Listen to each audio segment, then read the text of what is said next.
Verónica Artola, ex gerente del Banco Central. Comienza la entrevista el abogado Ramiro Cepeda Alvarado.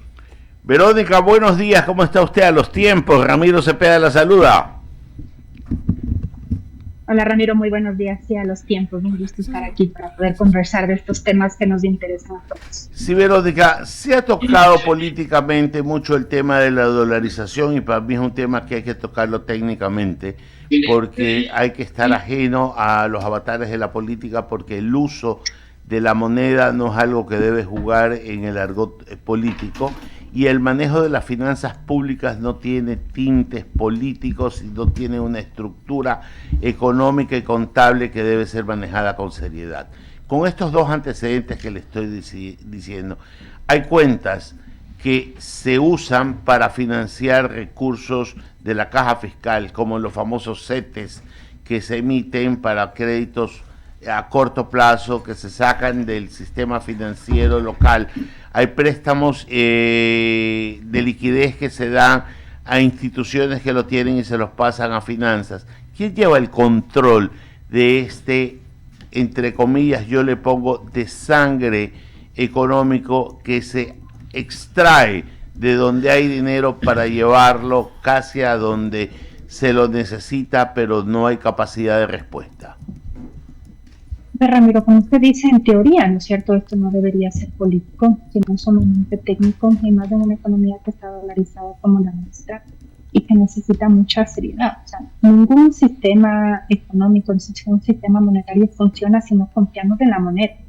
Entonces, hablar, ¿no es cierto?, en este momento de pensar en una dolarización a la ecuatoriana o hacer una emisión de dólares adicionales sería sumamente complicado porque no confiamos, o sea, no estaríamos confiando en esa nueva moneda en el Ecuador.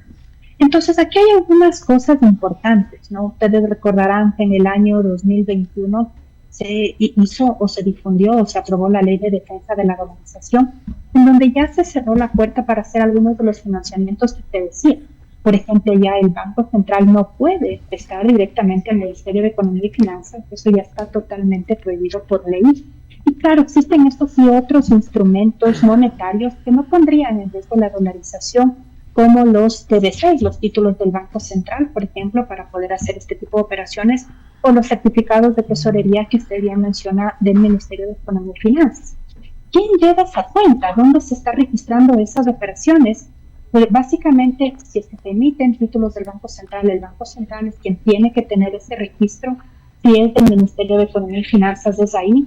Pero lo que hemos visto con un poco de preocupación en los últimos años es que de dónde se está extrayendo la liquidez para ir cerrando esos huecos que usted dice es básicamente del BIES y del IPS. Entonces, por ejemplo, este año 2024 se hizo una emisión histórica por parte del Ministerio de Economía y Finanzas de bonos de deuda interna por más de 6,000 millones de dólares y fueron comprados por diferentes actores, entre esos el más importante, el BIS. Entonces, un poco es ahí, pero lo que yo sí diría es que el sistema monetario, la dolarización, como yo siempre lo digo, hay dos cosas súper famosas y populares en el Ecuador, que es la selección de fútbol y la dolarización. No hay nada más, ¿no es cierto?, que nosotros queramos apoyar tanto como este tema. Entonces creo que seguir manteniendo, cuidando, fortaleciendo esos elementos es súper importante y tratar de alguna manera de excluir de los temas políticos que estamos pasando en este momento. Verónica, le voy a hacer una pregunta ya que usted dijo, y con bastante acierto, que se ha extraído dinero, porque esta es la verdad, del BIES. ¿No sería bueno de una vez desaparecer ese banco que en su momento tuvo sentido, titularizar la cartera, venderla lo que se pueda al sistema, a los actores del sistema financiero, a los bancos que pueden y tienen la capacidad, y ese dinero que es del BIES, que es de los depositantes, ir a ponerlo a la caja de pensiones que está, todos sabemos, a punto de colapsar? A ver, yo sí creo, Ramiro, que el BIES ha jugado un papel importante en el sistema financiero. El BIES ha sido un jugador que de alguna manera, por ejemplo, pone nuevos productos a disposición de los afiliados y hace que el mercado financiero, los bancos y las cooperativas de alguna manera quieran también competir. Entonces, sinceramente, para responder su pregunta súper compleja, que creo que se necesitaría un análisis mucho más detallado realmente cuánto es la cartera que ya no vale y que no podríamos pasarle a ninguna institución financiera. Lo que sí ha pasado también en los últimos años es que hay una morosidad súper alta del BIES que no debería tener. No deberíamos tener esa morosidad tan alta porque en teoría es de todos los afiliados y es fácil cobrar. Pero esos elementos yo sí creo que, por ejemplo, ¿qué banco? O sea, ¿qué banco va a querer en estas circunstancias comprar una cartera complicada?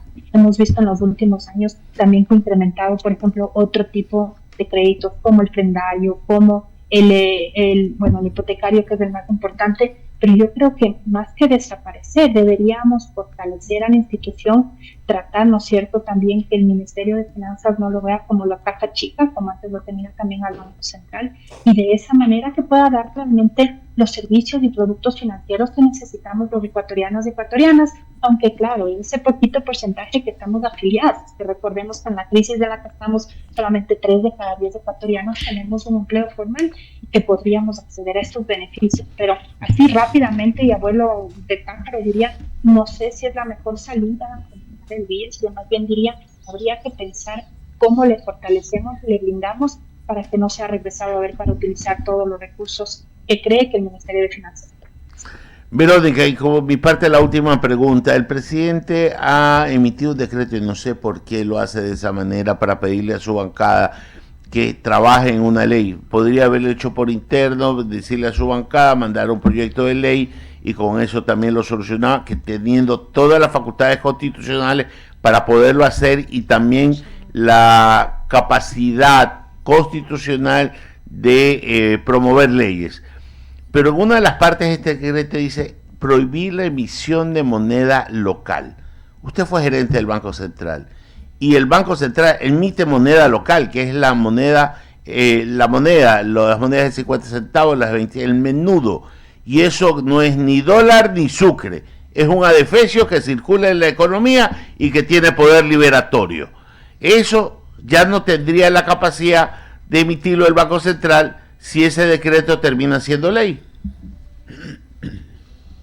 Ramiro, creo que estamos ahorita entrando a la parte más intensa de la campaña electoral, entonces todo va a ser utilizado políticamente. Entonces, ¿por qué el presidente no lo dijo por interno para el tema de fortalecer y sacar estas nuevas leyes que fortalezcan la dolarización? Pues porque creo que todo es utilizado, ¿no?, para tratar de ganar puntos frente a unas declaraciones también desatinadas de dos personas de la otra, digamos, de la otra línea que están apoyando a la otra candidata. Efectivamente, lo que tenemos aquí en el Ecuador son fichas. Yo siempre digo, son fichas que no están aceptadas de ninguna parte del mundo, que solamente las podemos hacer aquí. Pero la verdad sería un error en no poder seguir emitiendo esas fichas. ¿Por qué? Porque uno de los problemas más importantes que tenemos en el Ecuador también es que no hay un fraccionario y que después empezamos a redondear ¿no es cierto?, todos los precios. Ya, por ejemplo, la Reserva Federal de Estados Unidos dijo que ya no va a seguir, digamos, imprimiendo las monedas de 1 centavo. Yo no creo que haya mucha preocupación en el Ecuador por ese tema, ni que los precios vayan a subir, pero puede ser que en algún momento sí exista decisión de los Estados Unidos de no proveernos de las suficientes monedas fraccionarias. Un momento pasó, no sé si ustedes recuerdan, justo cuando yo estaba al frente del Banco Central, estuvimos en plena pandemia, había un montón de problemas y la FED dijo, sabes que ya no te puedo dar toda la cantidad de dólares que tú necesitas porque yo también tengo mis propios problemas internos. Entonces, con esto, yo sí creo que seguir tratando, ¿no es cierto? Obviamente emitir dólares verdes, billetes no podemos, pero las monedas sí es importante, aunque no son mucho, no es mucho lo que tenemos en el Ecuador, son alrededor de unos 80 millones de dólares en monedas que tenemos circulando en el país. Entonces, pero algo puede ayudar justamente para estos elementos. Pero nuevamente, yo creo, Ramiro, que esto también se decantó a partir del día domingo de estas declaraciones y ya se abrió toda una bomba muy grande en función de la política y de la campaña política que estamos viviendo. La moneda mala desplaza a la buena, me lo enseñaron desde chiquito. Le paso a Mauricio Salén, que continúa con la entrevista de Exteriores. Gracias, Ramiro. Verónica, muy buenos días, qué gusto tenerla aquí en el panel. Estoy de acuerdo con que esto es un tema básicamente electoral y político que se dimensionó producto de esas declaraciones desacertadas de una de las voceras de una de las candidaturas, pero en todo caso, ¿se necesitaba hacer un decreto? Creo que estamos claros que no. Ya contempla nuestra propia legislación, que el medio de pago oficial en el Ecuador es el dólar. ¿Y qué se entiende por medio de pago? El físico, que es el billete en sí, el electrónico, que es el tema de las transferencias y tarjetas, etcétera, y el de la billetera electrónica, que es lo que más incertidumbre causa, que no es nada más que dinero en un dispositivo que tiene respaldo de dinero físico, no generar dinero de la nada. Y esto es lo que genera la incertidumbre. Pero el problema está en que el Banco Central, el que usted dirigió acertadamente hace unos años atrás, si bien es cierto, está prohibido de prestar al gobierno para hacerlo caja chica del gobierno. Lo que puede pasar en la realidad es que al no tenerlo en piedra, esto puede abrir una ventana ¿para qué? Para que el dinero que no existe en el gobierno, en la caja del gobierno, en un momento determinado el gobierno necesite pagar sueldos, necesite gasto corriente y le diga al Banco Central, oye, deposítame en mi cuenta liquidez que yo necesito a cambio de estos papeles, CETES o como quiera llamarse.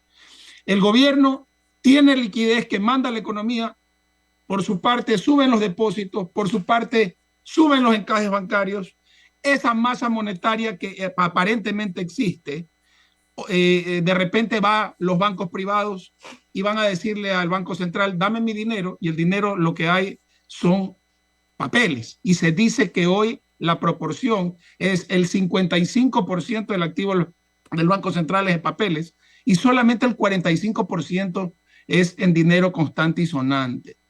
Esto es lo que realmente puede atentar contra la dolarización. ¿Existe ese riesgo real y cómo revertir esta proporcionalidad entre el activo que hoy tiene el Banco Central en papeles y el que realmente tiene dinero respaldado? Gracias, Mauricio. Creo que el análisis es súper oportuno en este momento y tal vez retrocediendo justamente hace algunos años de qué es lo que vivimos nosotros cuando nosotros asumimos el tema de la dirección del Banco Central. Efectivamente, en el Ecuador, cuando hablamos medios de pago, hay que entender, exacto, el medio de pago es el físico, el billete, las monedas, y también tenemos los medios de pago electrónicos. Pero ojo, es un medio de pago, no es una moneda adicional, y a veces ahí es donde se causa la incertidumbre o el problema. El mismo dinero electrónico que ustedes recuerdan hace muchos años nunca fue una moneda adicional, fue un medio de pago, pero claro, generaba mucha incertidumbre.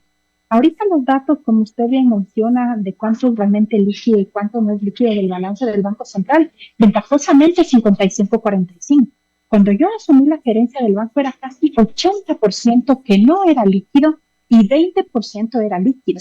Actualmente tenemos un nivel de reservas justo el día de ayer, decían alrededor de 8 mil millones de dólares que permiten garantizar todos los depósitos que tenemos los ecuatorianos y las ecuatorianas.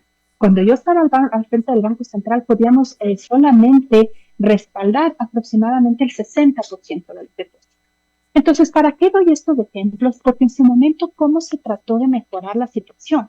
Creo que el canal más complicado es cuando el Banco Central compra directamente los títulos o los CETES del Ministerio de Economía y Finanzas. Porque dice, no solamente cómprame estos 1.000 milloncitos, después dice 2.000, 3.000, y ese hueco llegó a ser casi de 8.000 millones de dólares, ¿no es cierto?, el año 2017. Entonces, ¿qué pasa ahora? Tenemos la ley de la dolarización que está prohibida por ley, Mauricio. Entonces, ¿qué pasaría ahorita si alguien quiere revertir eso? Tiene que irse a la Asamblea Nacional a cambiar esa ley. Pero ahora vamos a tener una Asamblea Nacional súper polarizada.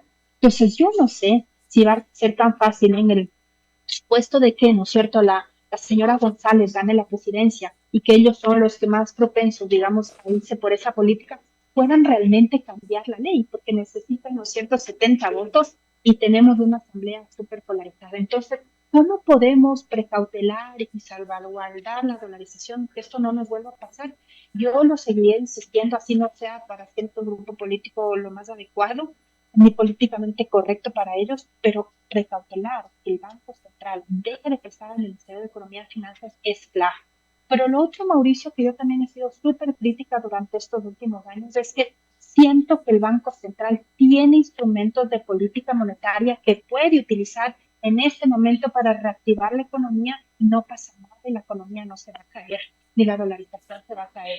Entonces, hay ciertos elementos que están en la ley de defensa de la dolarización, encajes, títulos, fideicomisos que sí podría utilizar y de esa manera también a reactivar la economía. En el 2024 vamos a decrecer, no tenemos datos cerrados, pero la economía va a decrecer y creo que esos elementos son súper importantes también que el Banco Central los pueda analizar.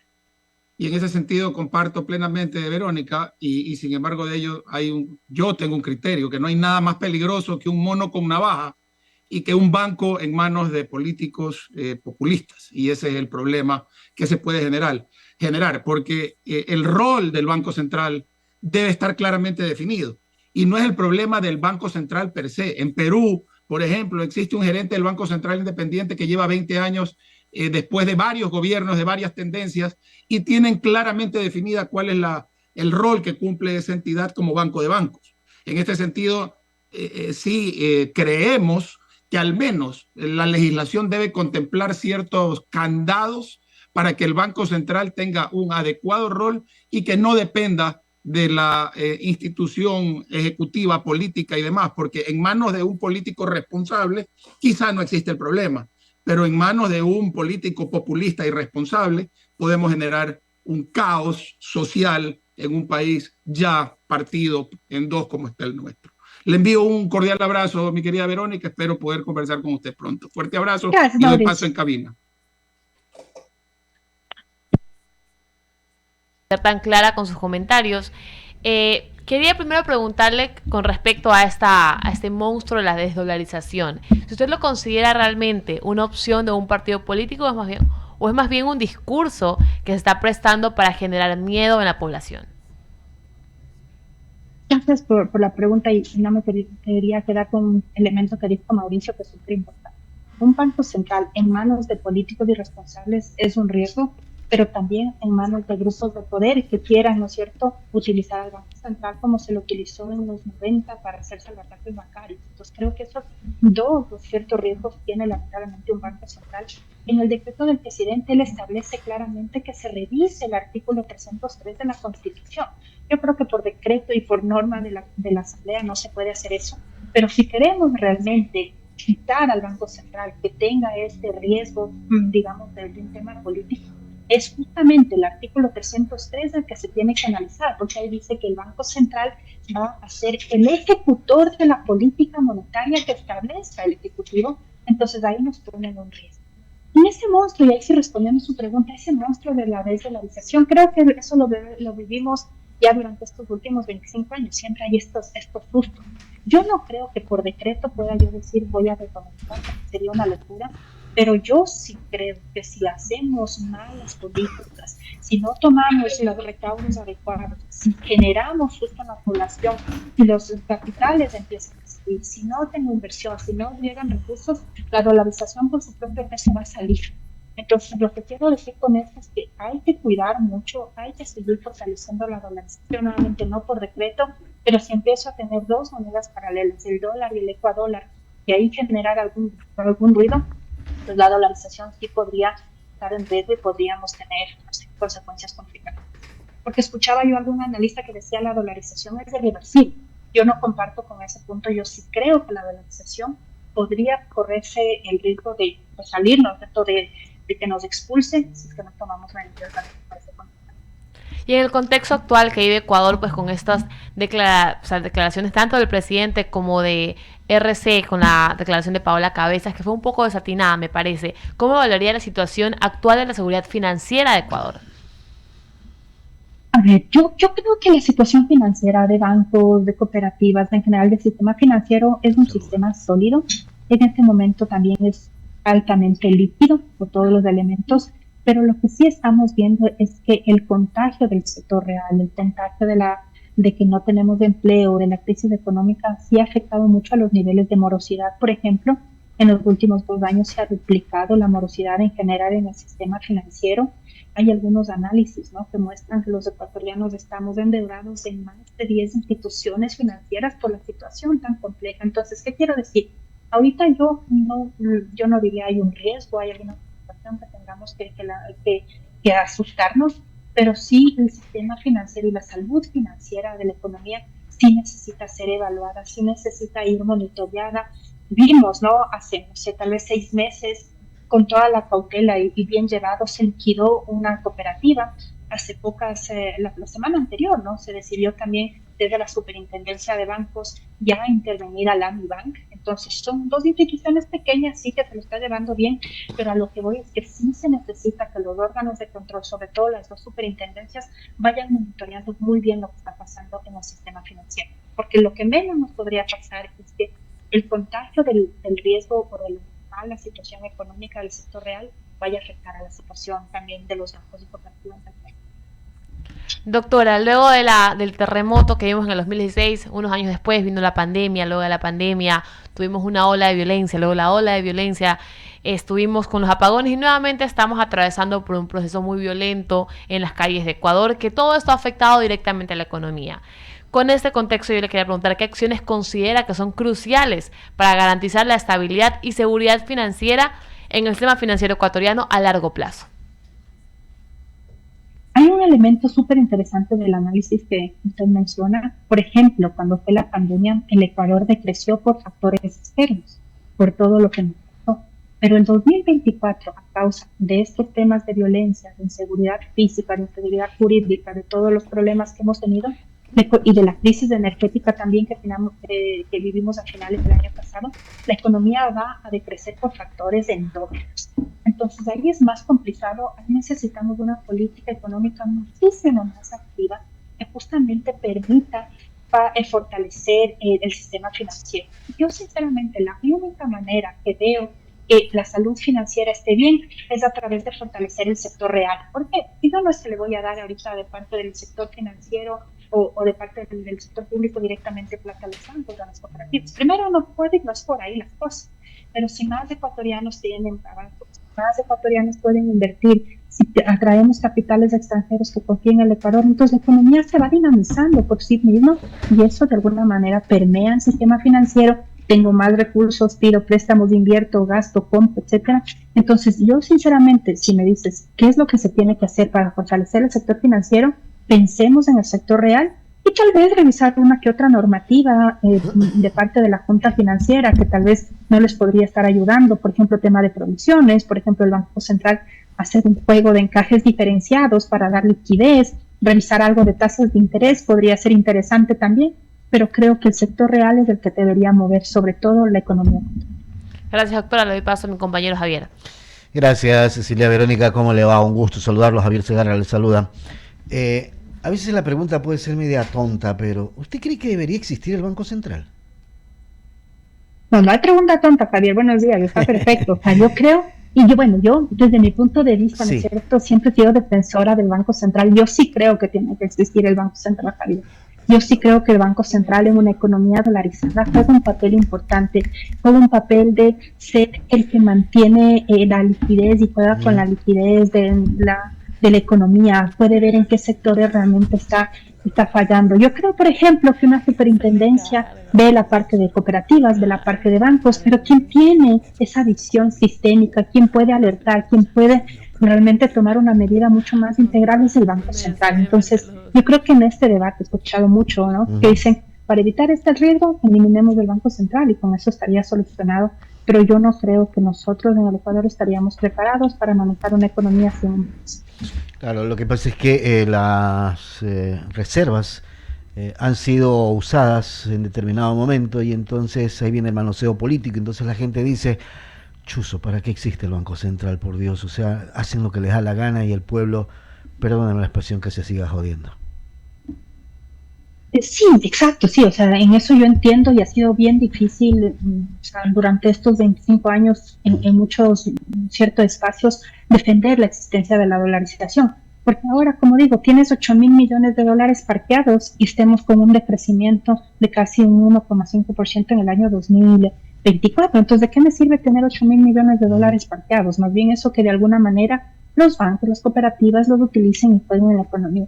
Pero nuevamente, yo sí creo que a pesar de todo eso, el problema ha sido, Javier, que el Banco Central no ha podido jugar un papel importante, justo como decía Mauricio, o porque ha estado en manos del poder económico o en manos del poder político, le han mal utilizado, como decíamos, 8.000 millones de dólares de la reserva en su momento fue una locura. Pero si podríamos en este momento inyectar algo de liquidez, que el Banco Central juegue un papel más activo, que realmente vea las necesidades de la gente, ahí tal vez uno podría decir, parece que el Banco Central sí funciona, pero a pesar de eso yo sigo insistiendo que tener una institución fuerte como el banco es importante. Economista, ¿cómo ve usted la perspectiva económica de nuestro país? Casi que cerrando el tercer trimestre, obviamente que las cifras no están ahí oficiales, me refiero, pero ¿cómo lo ve el país de aquí hasta cerrar el año?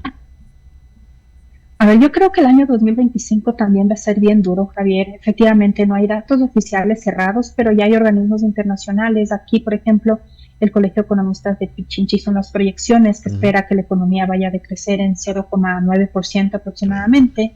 Tenemos un nivel de informalidad el más alto desde que tenemos datos en el INEC.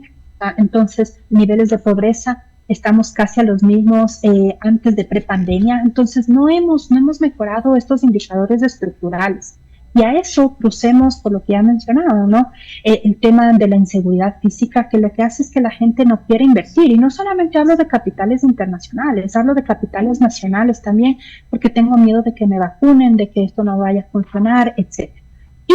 Y para ponerle un ingrediente más complejo, el tema político. Entonces, a lo que voy es que no se sabe quién va a ganar, sea quien sea que gane el 13 de abril, que realmente se van a sentar el 24 de mayo. Y si yo creo que cualquier persona no va a hacer mucho más hasta el 24 de mayo y después hasta pensar que y tal, ya se nos fue primer semestre del año y después, además, hasta el 2029, Javier, tenemos un peso de pago de la deuda muy fuerte. Y creo que el nuevo ministro o ministro de Finanzas tienen que poner muchísima atención en eso. Entonces creo que se viene un año complejo, que esperaríamos obviamente que algo rebote por la situación, no vamos a seguir decreciendo, pero tampoco creo que sea tan grande como dicen algunos, 2,5%, yo no le veo por ahí. Pero siempre y cuando haya una política pública también clara de apoyo al sector privado que pueda reactivar la economía. Inseguridad jurídica, inseguridad ciudadana, inestabilidad política, desinstitucionalización. La verdad que este país para invertir es mejor salir corriendo. Claro, es súper duro y ahí es cuando uno dice no le puedes culpar necesariamente al sector privado de que quema a las gentes que no quieren invertir. Yo creo que incluso uno, teniendo un poco de plata, los que podemos y queremos invertir, dices, no, mejor le dejo en el banco, la cooperativa que ahorita están pagando un interés interesante, pero no invierto. Entonces, claro, toda esa desinstitucionalización que también hemos vivido en los últimos años nos hace mucho más complejo el poder reactivar la economía. Totalmente. Economista, le voy a dar paso a Eduardo Mendoza para que continúe con el diálogo. Gracias de mi parte, buen día. Querida Verónica, una vez más, saludarla y la he escuchado todas las preguntas realmente de lo más interesante. Y ya que hemos hablado, el problema es que se prevé que la economía pueda crecer entre 0,8 y punto del PIB, ¿verdad? Si la economía no crece más allá, no va a generar más, porque es lo que está diciendo usted. ¿Qué hacemos en este año, que es un año electoral, sin poder predecir quién gana? Sabemos que un candidato, que uno de los dos candidatos no es del agrado de los organismos internacionales, los que prestan, de los que apoyan, pero dejemos eso a un lado. El primer semestre va a ser electoral, lo que dice usted es verdad, el 24 de mayo recién entra el gobierno, o sea, se comieron un semestre, ¿ya? ¿Y qué preveemos, cómo podemos, qué habría que hacer para ayudar a la economía formal, que es la que, pequeña, mediana, grande, que es la que da empleos adecuados, que es la que genera, etcétera? ¿Cómo podríamos ayudar de ser gobierno? Estoy haciendo una suposición, le pregunto. Gracias, Eduardo. Hola, nuevamente, buenos días. Efectivamente, yo creo que la situación es muy dura y como conversamos con Javier hace un momento, esperar que el sector privado sea el que reactive la economía, sinceramente, a mí me cuesta un poco ver cómo podríamos hacer. Entonces, en función de eso, yo creo que es el sector público, al menos en el segundo semestre, el que tiene que poner un poco más el acelerador y jugar un poquito más con los recursos que tiene para justamente reactivar la economía. Entonces, con eso, con proyectos de inversión pública en tres sectores, que yo siempre le insisto, en función de los datos del Banco Central, quienes realmente los sectores de la economía generan más encadenamientos, que te generan, como tú mencionas, más empleo y realmente más producción, es la construcción, el comercio y la agricultura. Entonces, en centrarnos en eso, ver qué política pública yo puedo hacer y atarnos a eso también. El trabajo con los gobiernos autónomos descentralizados creo que es súper importante. Pero es todo esto transversalizado, Eduardo, con un tema de madurez política que a veces es súper complejo pedir en el país, porque cualquiera que se siente va a decir todo lo que hizo el de atrás está mal. Algo, obviamente, si el candidato presidente se reelige, un poco menos, pero seguramente cambiará sus ministros, seguramente tendrá que dar un giro, porque no ha funcionado sus planes tampoco. Entonces, es como que una madurez política para sentarnos con los diferentes grupos y decir, hagamos estos 3 o 4 objetivos de mediano y corto plazo en el Ecuador. Yo siempre digo, largo plazo es más difícil en el Ecuador planificar por toda esta locura que siempre vivimos, pero al menos sentarnos con la academia, con los grupos de profesionales, con los estudiantes jóvenes, no sé, indígenas también, escuchemos sus demandas. Entonces veamos y planteémonos de eso y enfoquémonos, pero nuevamente, quien tiene y que debería hacer es un plan económico súper fuerte desde el sector público para dar un poquito de aceite y eso que permita que el sector privado después empiece a jugar más fuerte a partir del 2026. En otras palabras, para concluir, mi querida Verónica, 2 cosas. Hay que hacer inversión pública, hacer obra pública, que es lo que le he entendido, y segundo, algo que lo comentó y yo lo señalo. Con los intereses que hay que pagar, con la deuda que hay que servir, hay que bicicletearla, hay que pasar la pelota para adelante pidiendo por favor que no nos cobren, porque eso nos quita mucha liquidez, nos asfixia. Y eso es eso se trata de la capacidad de las autoridades y la confianza que exista, como bien dice usted, en el nuevo gobierno, ¿verdad? De eso se trata, creo que son 2 cosas básicas. Correcto, Eduardo, yo me centraría justo en inversión pública. Y la otra, claro, bicicletear es súper importante, pero sentándonos con los acreedores, no como hicimos en el 2008, decir no quiero pagar y ya, porque eso sería nefasto, pero sí sentarnos y ¿no es cierto? Y acordar cómo sería nuestro nuevo plan de paz. Verónica, agradecerle, muchísimas gracias, le mando un abrazo, gracias por estar en I99 y en el diálogo, en I99 TV, seguiremos conversando, tenga usted un buen día. Seguro, gracias, que tengan un excelente día. Perfecto, entonces era Verónica Artola.